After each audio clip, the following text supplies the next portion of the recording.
বাবু পানির ভিতরে কোথায় যাইতেছ? আমার আম্মুর ওষুধের জন্য যাচ্ছি। দেখো তোমার আম্মুর জন্য আঙ্কেলে কতগুলো টাকা আনছি। ধরো ধরো টাকা নিয়ে যাও, টাকা নিয়ে যাও। তোমার আম্মু ধরো ধরো নাও, টাকা নিয়ে যাও। যাও তোমার আম্মুরে দাও।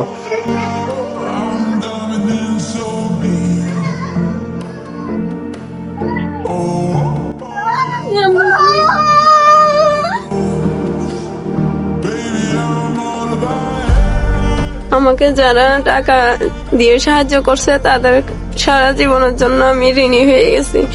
আমি তাদের ঋণ কখনো শোধ করতে পারবো না। ওরা আমাকে যদি টাকা দিয়ে সাহায্য না করতো আমি অপারেশনও করাইতে পারতাম না। আর আমার বাঁচারও ইচ্ছে ছিল না। আমার দুইটা ছেলে মেয়ের দিকে তাকে আমাকে বাঁচতে হবে।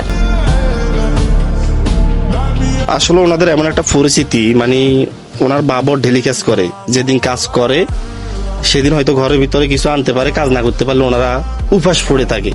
আর ওনার হাজবেন্ড একটা সার দোকানে চাকরি করে, মাসে 5,000 টাকা বেতন পার। 5,000 টাকা দিয়ে বর্তমানে কি হয়? দুইটা বাচ্চা, ঘর ভাড়া। তো ওনাদের যে একটা পরিস্থিতি, ওনারা নিজেরা খাইতেই পায় না। এখন সবাই মিলে 47,000 টাকা পাঠাইছেন। আমি আগে 5,000 টাকা দিছি, এখন 3,000 টাকা দিছি, এখানে 50,000, মোট 50,000 টাকা দিছি। আর অপারেশন করানোর জন্য প্রায় 1 লক্ষ টাকার মতো লাগবে। ওনারা ডাক্তারের সাথে কথা বলছে, আরো 40-50,000 টাকার মতো লাগবে।